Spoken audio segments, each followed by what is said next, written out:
Yo, what's good, y'all? It's your boy HenDawg, and we back to it. You know how we do it.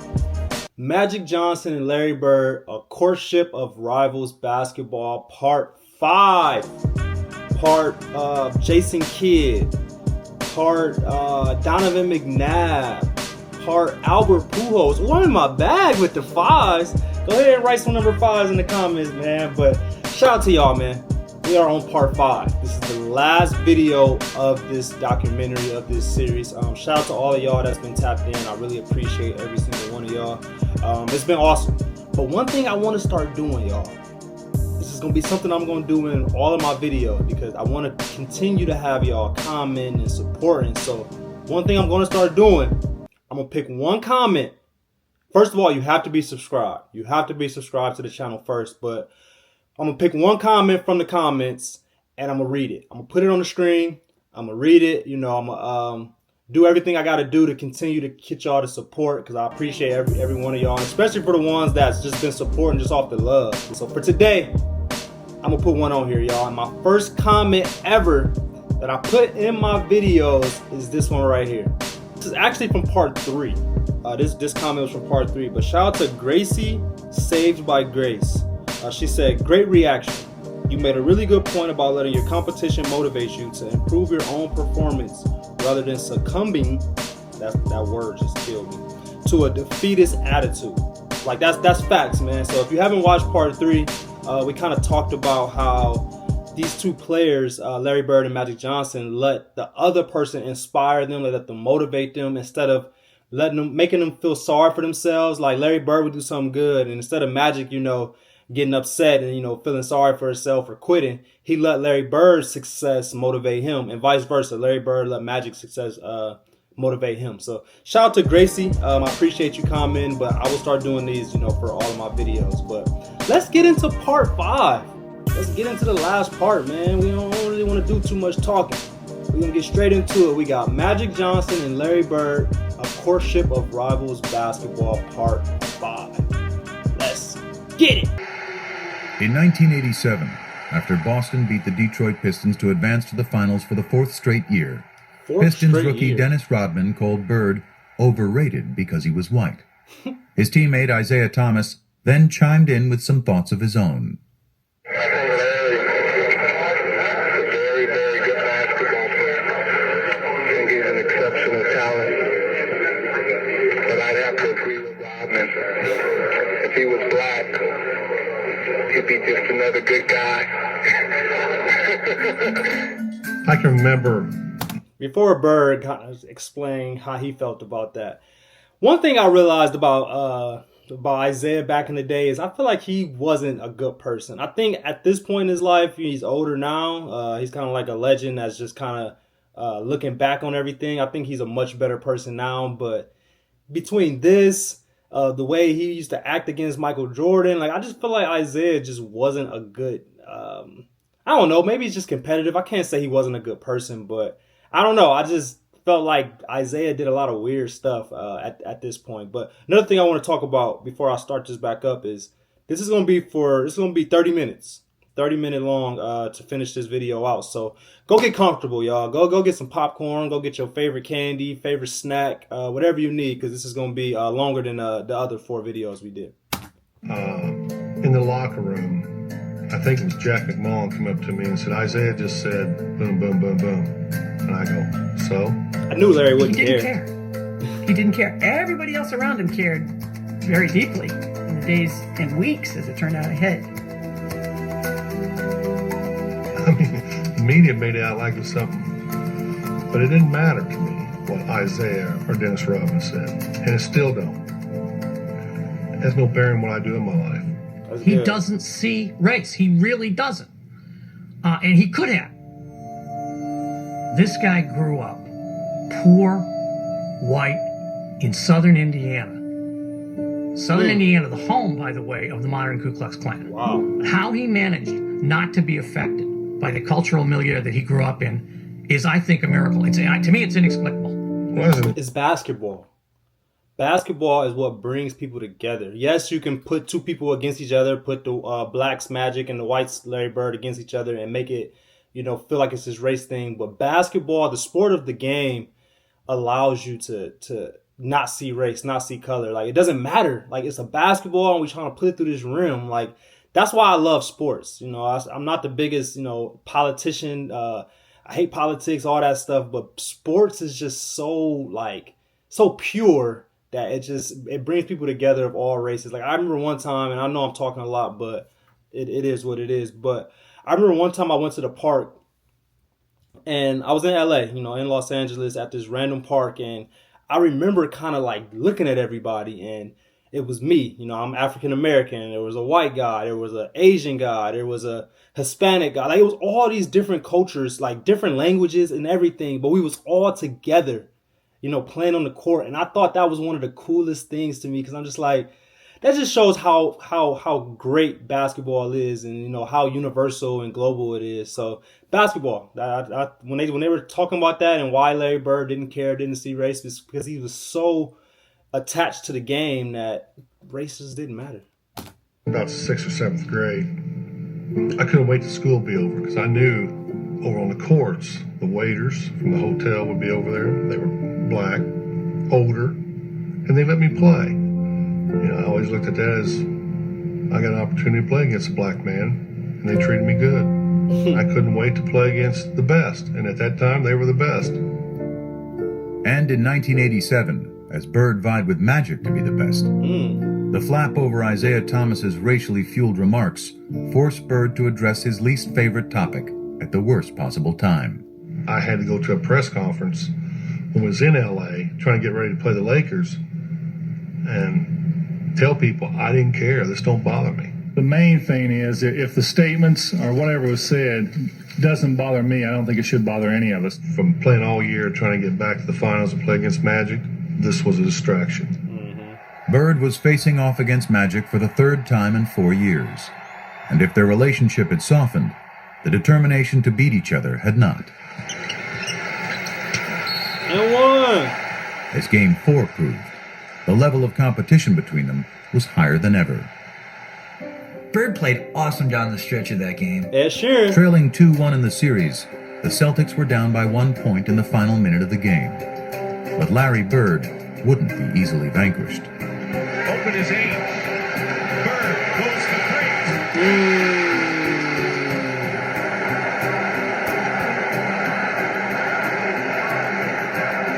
With 7 seconds left, though, the Lakers still had life. 3 years earlier in the '84 finals, Magic had flubbed a similar situation. But this was a different Magic, one with a whole new bag of tricks. My man switched to Kareem, and Kevin McHale jumped out to me. As soon as I saw Kevin, I said, oh, I'm taking him. Magic puts it on the floor, a couple head and shoulder fakes. He raised up in the air, and there was nobody that was going to get that shot.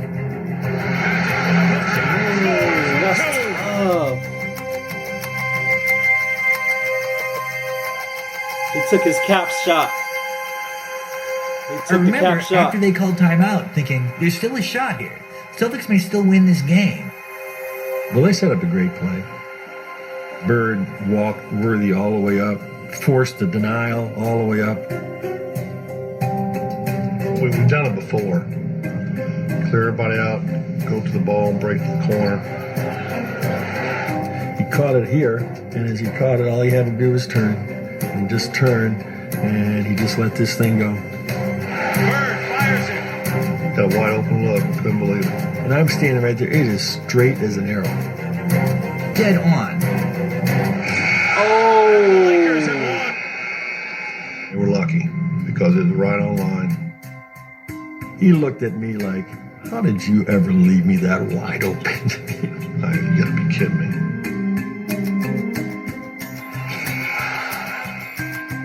Changed the whole series.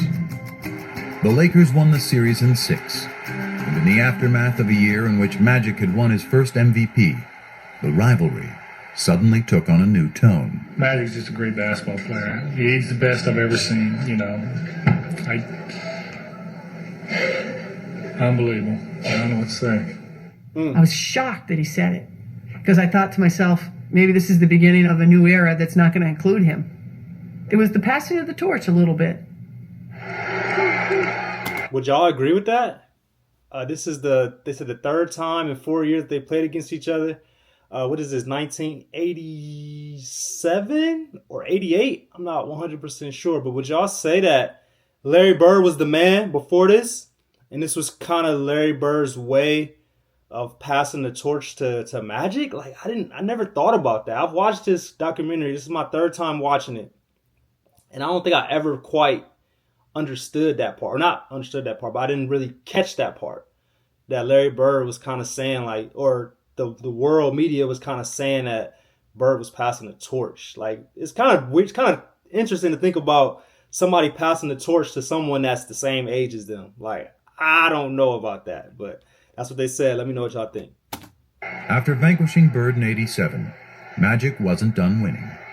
The following year, he squared off in the finals against his good friend Isaiah Thomas and the Pistons. Hold on, let's not just fast forward past that. How did Detroit beat Boston that year, y'all? Let me know in the comments. Was it competitive? Was Detroit just the new sheriffs in town? Like, we ain't gonna just fast forward past Boston not being there no more. Let me know what happened. Beating them to become the NBA's first repeat champions in 2 decades. By the dawn of the 90s, he'd won 5 titles, played in 8 finals, and equaled Bird's MVP tally of 3. But the more Magic won, the less Irvin seemed to be around to reap the spoils. Once I tasted the champagne and the championship, I wanted more of that and more of that. So Magic kept growing because we were successful. And the persona and all that came with that. The Prince of L.A. was now the king. And in Hollywood, being royalty had its perks. Wow. What was Irvin Johnson's vice? Now, you know, my publicist wants me to say winning. But women loved Irvin. And I've been reading the comments. A lot of y'all didn't have a lot nice to say about Arsenio Hall. Was he not that good of a person? Like, was it just a couple people that felt that way? Let me know the overall opinion on Arsenio Hall, y'all, because the couple comments I seen wasn't good. He wasn't a good person, y'all. Back then, before voicemail, they used to have these mail slots in the hotels where you leave your key. And when we get into a town, Irvin's mail slot would be so packed, and it would be just Susan and a phone number, Linda and a phone number, Joyce and a phone number. I mean, that was every city, every time. Magic. I was on top of my game as Magic, so I needed all that around me at that time. The women, the this, the that, Hollywood. Magic was living in a context of sybaritic excess from the minute he walked in the door, and he developed a sweet tooth for it. Sex with several women at the same time. Yeah. Like I said, women have different fantasies. Some want to be with 2 or 3 at a time. You know, one time I had 6 at one time. That's just... I really do believe he looks upon Magic Johnson as a movie character he played. I think Irvin got overwhelmed in LA by what it meant to be a star. That's probably true that the Magic ego swallowed Irvin a little bit, but that's okay because I couldn't win 5 championships without that. Through all of this haze of women and money and fame and fortune, he still kept basketball at number 1. He never seemed to lose that focus. That's interesting that he said that. He needed to be around women and Hollywood and success and cameras. Like, he needed all of that. He needed that ego-driven society around him because he felt that he only could win if that was around. And I think that's an addiction. When you're addicted to something, you feel like you need that in order to live, which I can almost guarantee if he would have stepped away from all of that, the Hollywood life, and just focused straight on basketball, he still would have won. Like, I could be wrong, but I don't believe that. But again, that's just addiction. It's like, it's interesting because there's so many different type of addictions, you know. When you first think of addiction, you think of drugs, you think of alcohol, you know, you think of things like that as being addicted to that. But then I've also seen people addicted to gambling. Gambling is a thing, but Magic was addicted to women. He was addicted to this lifestyle that he lived. Like, that was his addiction, and it's kind of crazy to think about that because, like I said, like when the first thing I think of when I think of addiction is drugs. And I remember, I think it was part 1 or part 2, he was super against that. Like, he wasn't doing no type of drugs. He wasn't drinking.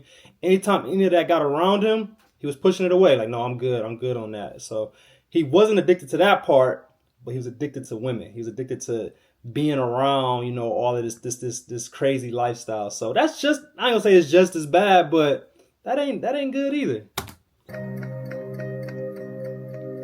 Larry had 2 jobs his last 7 years of playing. It was playing basketball, and then it was him being committed to taking care of his back. He had first heard it in 1985, building the driveway at his mom's house back in French Lick. Larry decides to do it himself. This is Larry Bird, the superstar, out there breaking his back, literally shoveling gravel. And that was the beginning of a process. I would see him on TV laying down, and then they told me that he had to lay down on planes, different things like that. And I was like, wow. As Magic soared through the prime of his career, Bird was breaking down. His deteriorating back and punishing style of play proving an excruciating mix. From 88 to 92, it was painful to watch. It was painful to cover. Larry is quite ornery when he's not feeling well, which means he was ornery for those next 4 years. Ornery? What does ornery mean, y'all? I ain't never heard that. He could manage the pain in a way that very few people can do. There'd be days he could come in the office and he couldn't stand up straight. But even after 2 ruptured Achilles tendons and surgery on his back in 1991, Bird kept going to work. Product of a lesson learned many years before, seeing the swollen ankle of a man long since gone. Well, we don't know if it broke or not, but it looked broke to me. I had to go to work and he had to get his boot on, and it took everything I had to help him get that boot on his foot. And he stood up limping, and he says, well, I'll see you this weekend, because he was working construction at the time. And I was pretty amazed how he could fight through that all week, then come home on the weekend, and it was black and swollen, and he'd sit around on the weekend and put that boot on and go again. If you get paid to go to work, you got to go to work. It was a situation that he was seeing almost daily. He had lost the structural stability in his spine. So it would slip into abnormal positions to try and lock itself to get an artificial stability. That's like getting your finger stuck into the door and somebody's still pushing on the door. So what we had to do was unlock his spine, realign it, do techniques that would hold that for 4 hours, 6 hours, that type of thing, and then he'd go play basketball. That's scary. Every time I would play, I was wondering if I was going to be in a wheelchair, or was I ever going to be able to, walk on the beach or hold my kids. His pain and his quest for basketball became all-encompassing. Very few people really knew what Larry was living with. I hate it. Because this was Larry's issue, and there was no sharing of his pain. I probably should have retired in 88, 89. But it's that competition. Maybe one more chance, me and Magic could get together in the finals. But it never happened. I'm sleeping, really, laying down, just waiting on the game, and the phone rings, and the voice says, hey, you gotta come back to LA. And I said, okay, why? Well, I can't tell you until you get to LA. That sucks. That's a tough plane ride to LA. I said, okay. 2 hours later, he was in the office of Lakers team physician Michael Melman. Dr. Melman starts to tell me that, through the physical that I took, that they discovered that I had HIV.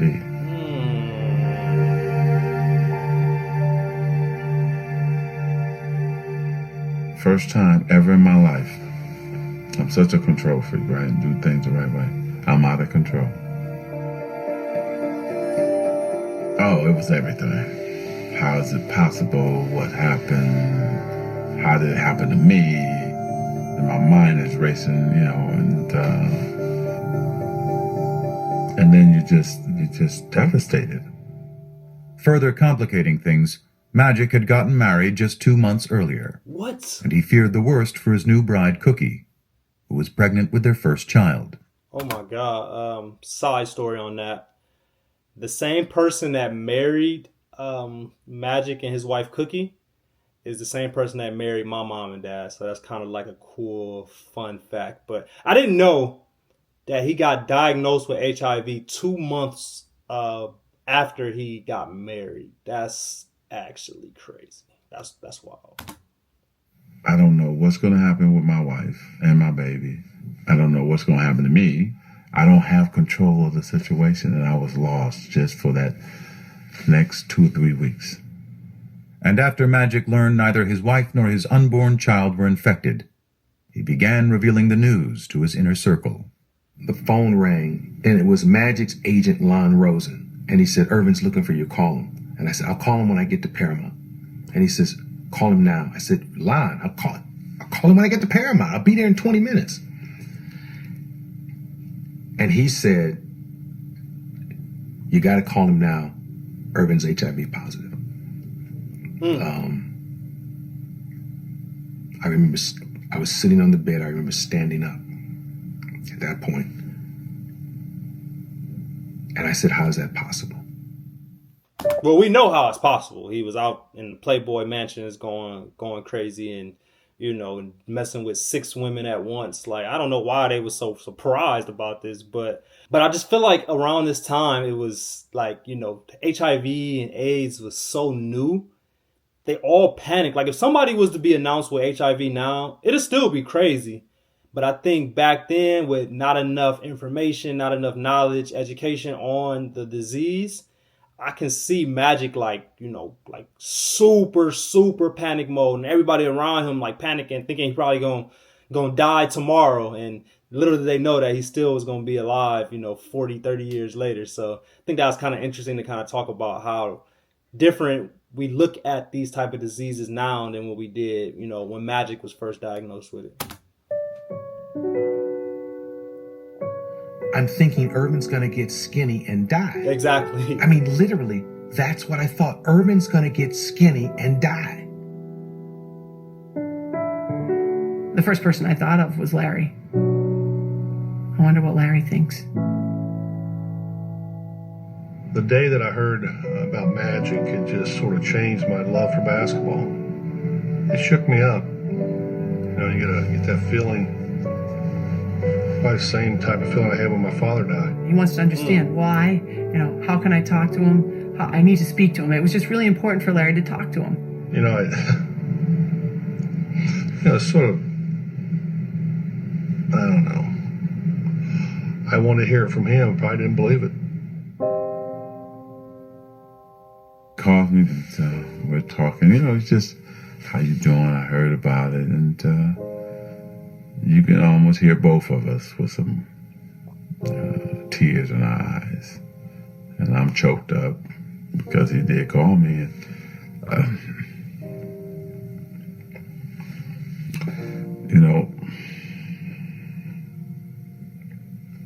when something happens,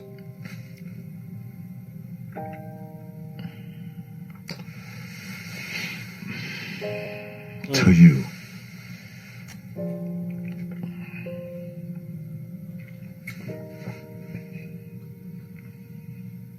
and then you find out who really your friends are and people who really care about you.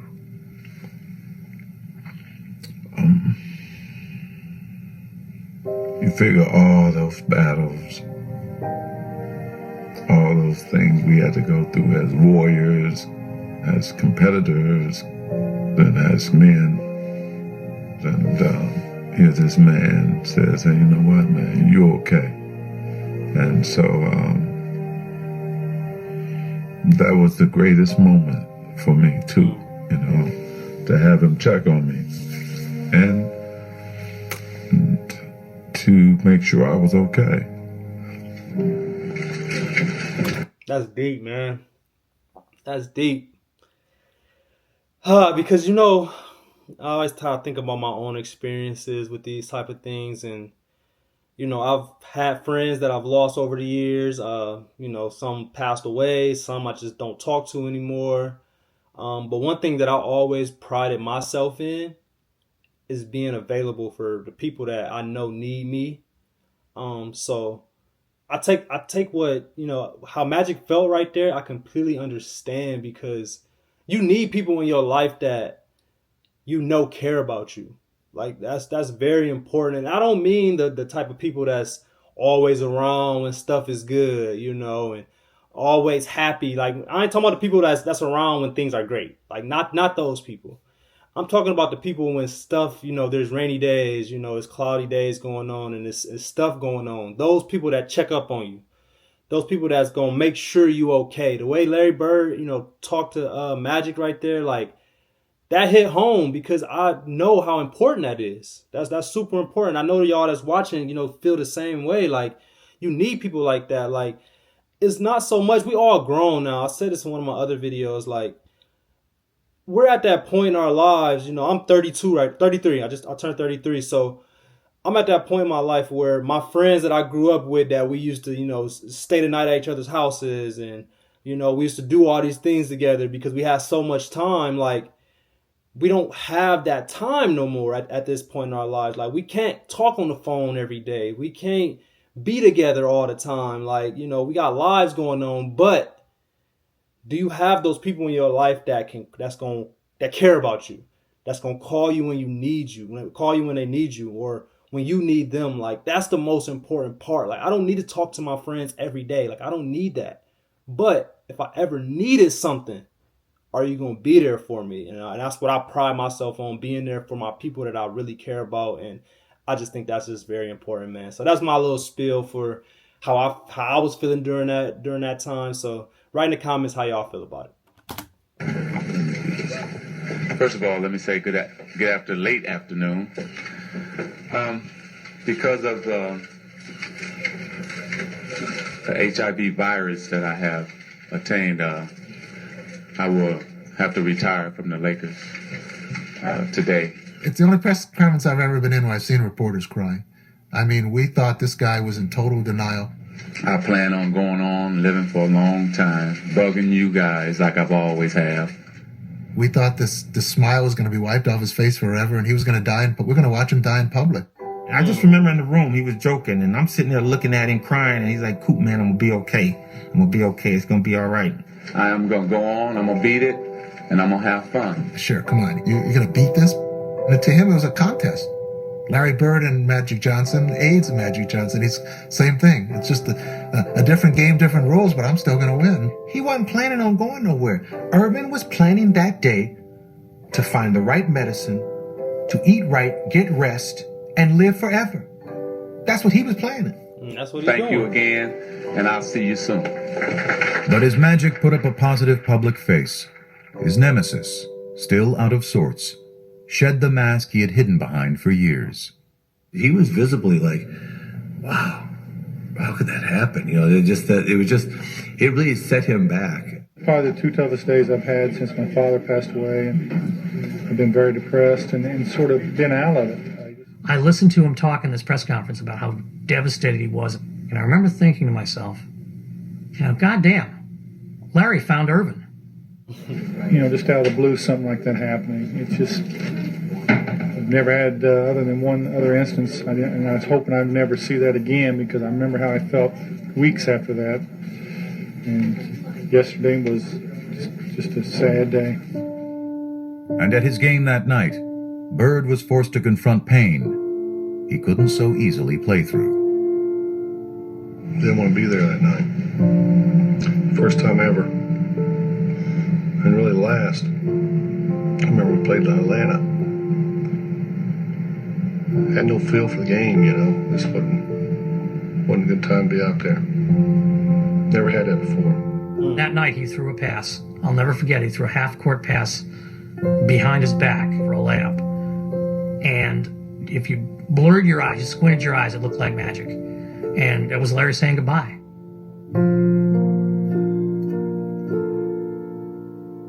mean, this competition thing is amazing. What it does to you, what you put your body through, and what you do, and what you say, and how you feel. And knowing that he's not there wouldn't feel right. But I think it's all them years that, you know, what's he doing? What if he's practicing this hard? I bet he shot 500 shots a day, and I didn't get 500 in. It's always that mind games.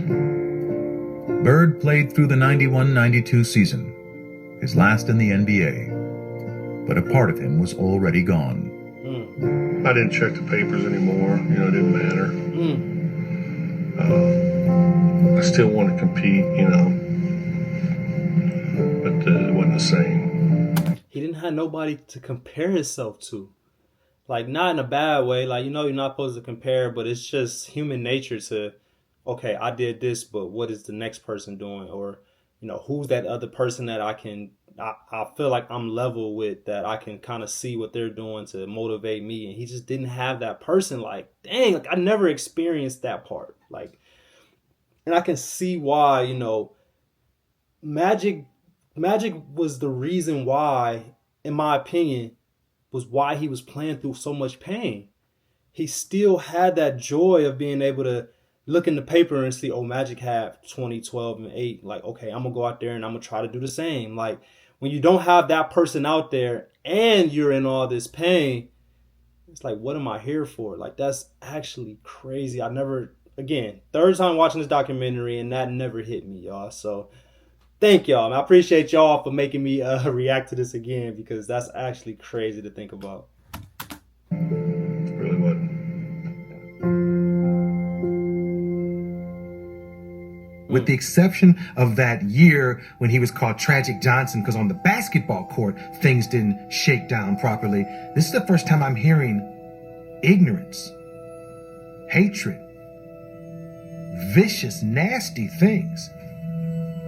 There was some of my former teammates who had their own little things that they were talking about and why this happened to me. You know anybody else that's heterosexual that got it? Come on, man. You in denial. I've been called gay, faggot, Urban's lover. I've been called all that shit.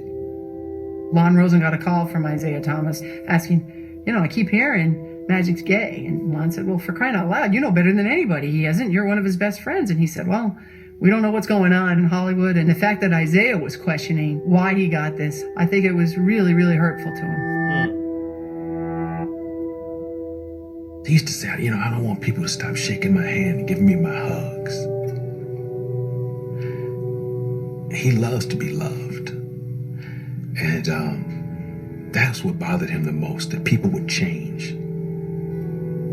in relationship to him. He would show up at the Lakers facility to work out and to shoot some baskets, and he'd try to engage his teammates and say, hey, you want to play a little one-on-one before practice? And, oh, geez, no, I can't. I got to go get taped. Or, oh, geez, I got work to do. I got to do something else. The worst thing of all this, that I couldn't play basketball. I don't even think dealing with HIV. It was I couldn't play. The game, the surroundings was his whole world. That's his personality. When you take that away, you know, you're hurting. I knew he was hurting in a big way. The only sex is safe sex, and that's no sex.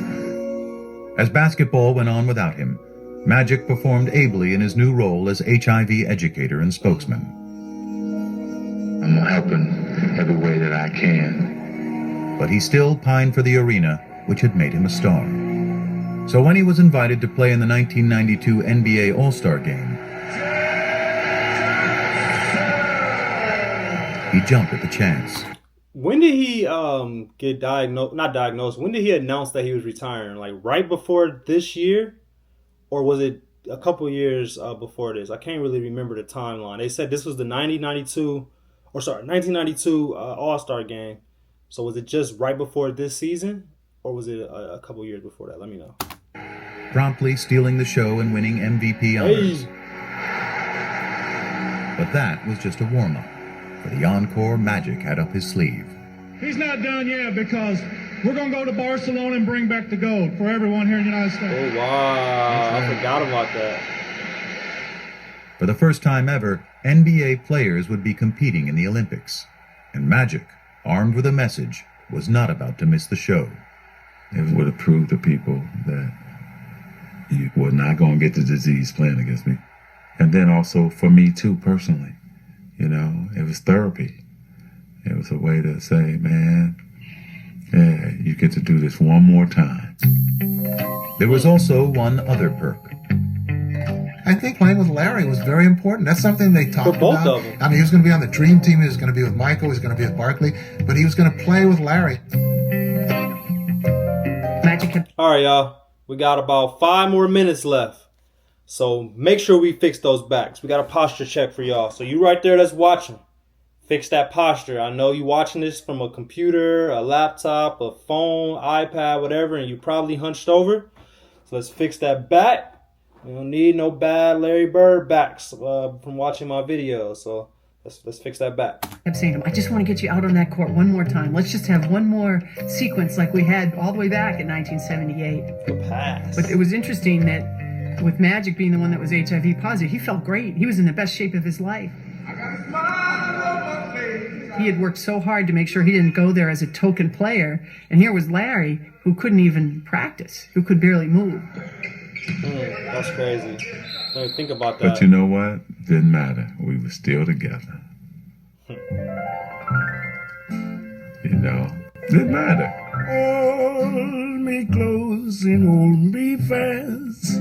The magic's bell you cast. This is La Vie en Rose. When bang bang. And when he got his opportunity, he switched a few. I see La Vie en Rose. And who's taking the last shot with the game on the line? When I got my opportunity, I still was Magic. Ooh, the fake pass was tough. 14 years after they'd first crossed paths, the smiling kid from Lansing and the shy boy from French Lick were happily back together in Barcelona. But it took just one glance outside their hotel's front door each morning for them to see that as far as they had come, they were as far apart as ever. Only way you walk up that door if you wanted attention. But I asked this guy, how can you get around this? There's got to be a way. Lo and behold, there was a side door. You can go wherever you want. I was going to tell him about it, but seeing that smile on his face, the closer you got to that front door, come on. Either went no side door, Irvin. You go right in the middle of them.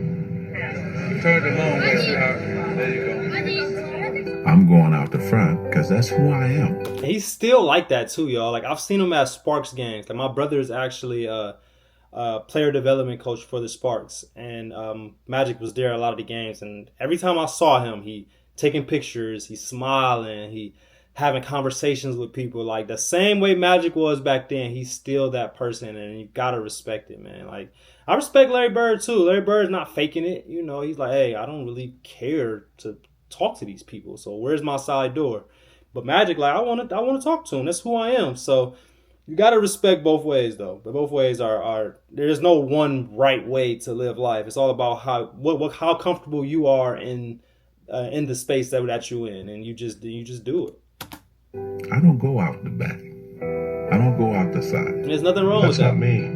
Nothing wrong with that. Somewhere in a hurry. There's a door that leads you there, and I found it. I respected him for that. And so, hell, I would try a side door for him. And we never tried to change each other. That's good. That's what made this relationship great.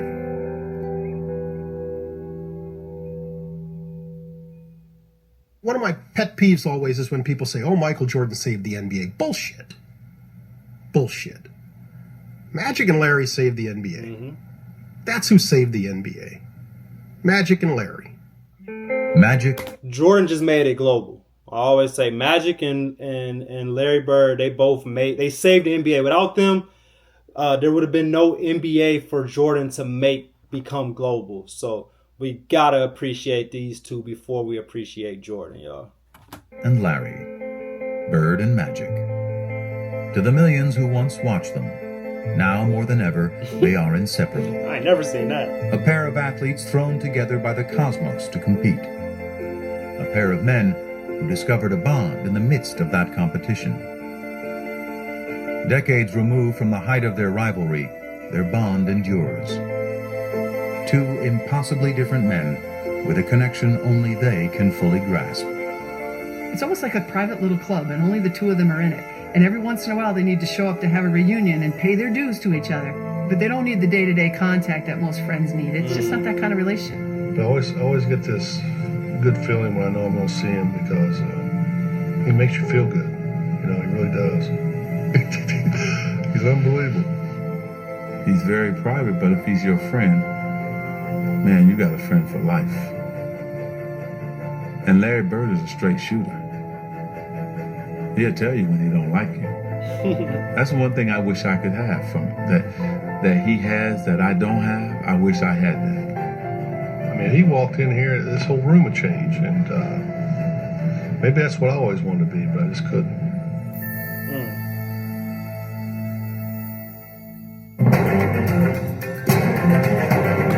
And there we have it, y'all. The complete documentary of Magic Johnson and Larry Bird, A Courtship of Rivals Basketball.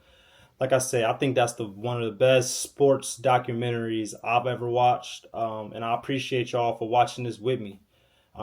Way more to come though, y'all. This is not the end of me reacting to Larry Bird and Magic. This is actually just the beginning. So go ahead and write in the comments what other videos y'all want me to react to. Definitely, I want to react to a series. I don't know what their best series was, but I want to react to it. I want to react to each game, game 1 to game 6 or game 7, however long it went. But I think that'll be super cool to get the video of all the reactions of the games. But again, y'all, I appreciate y'all like always. Shout out to the Bird Gang. The Bird Gang is always around. They always showing love. And shout out to my Magic fans. The Magic fans are around too. But like I said, man, it's a lot more where this came from. A lot more where this came from, man. So go ahead and write y'all opinions, y'all feelings in the comments, and maybe it'll be in my next video. But I appreciate y'all like always. We out.